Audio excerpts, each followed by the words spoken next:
तिवारी लेकर आए थे उनकी फैमिली? मनोज तिवारी तो फ्रॉड आदमी है। चुनाव के समय में बरसाती मेढक की तरह आता है। और मैं तो कैमरे पर कह रहा हूं मनोज तिवारी को कि अगर हिम्मत तुम में है, नेता अपने आप को कहते हो आप, तो आओ और भरत तिवारी के परिवार को न्याय दिलवाओ। और अगर नहीं दिलवा सकते हो तो जीवन में शपथ लो, कसम खाओ कि बिहार की धरती पर कभी आकर इस तरह की गंदी राजनीति नहीं करोगे।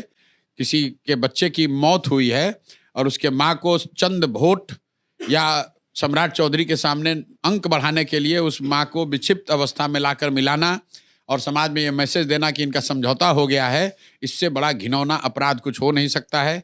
इस आदमी को लेकर मैंने पहले कभी कोई टीका टिप्पणी नहीं की है, लेकिन इस घटना के बाद मैं आपको बता दे रहा हूं कि इनसे घिन आती है कि लोग इस स्तर पर उतर कर राजनीति कर रहे हैं। और इसका असर देखिए कि पब्लिक ने जहां जहां मनोज तिवारी आके प्रचार किए होंगे वहां भाजपा को 4 गो वोट कमे हुआ होगा। गाली लोग अलग दे रहे हैं पूरे बिहार में। एक बयान अभी लास्ट में अनंत सिंह का आया, उन्होंने कहा कि नीतीश कुमार को जिस तरीके से हटाया गया उसकी वजह से भी आपकी जीत हुई। उनके बयान को कैसे देखते हैं? नहीं जानते हैं उनको हम ज्यादा। बट नीतीश कुमार का इस पिक्चर से बाहर होना आपके लिए फायदेमंद हुआ? एनडीए की सरकार है, किसको उनको रखना है हटाना ये हमारा विषय नहीं है। तो सम्राट चौधरी के पीछे क्यों पड़े आप? भाई बिहार के हैं और हम नहीं चाहते हैं कि बिहार का मुख्यमंत्री कोई अपराधी हो, 7वां फेल हो। 7 लोगों की हत्या में जो जेल काट कर आया है, मैं बिहारी होने के नाते क्यों नहीं उसका विरोध करूंगा। और अगर बिहारी होने के नाते कोई व्यक्ति विरोध नहीं कर रहा है तो मैं समझता हूं कि वो बिहार के प्रति न्याय नहीं कर रहा है, बिहारी होने का अपना धर्म नहीं अदा कर रहा है। एक लास्ट बात, आप पहली बार एमएलए बने, बहुत सारे यंगस्टर आपको देख करके पॉलिटिक्स में आएंगे और वो भी एमएलए बनने की कोशिश करेंगे आने वाले टाइम। क्या मैसेज है आप अपनी कॉन्स्टिट्यूएंसी में? देखिए एमएलए की एक बहुत लिमिटेड क्षमताएं होती हैं, एक लिमिटेड पैसा होता है और सरकार भी, जितना हम देखते आए, सरकार भी विपक्ष के एमएलए को उतना सपोर्ट नहीं करती है।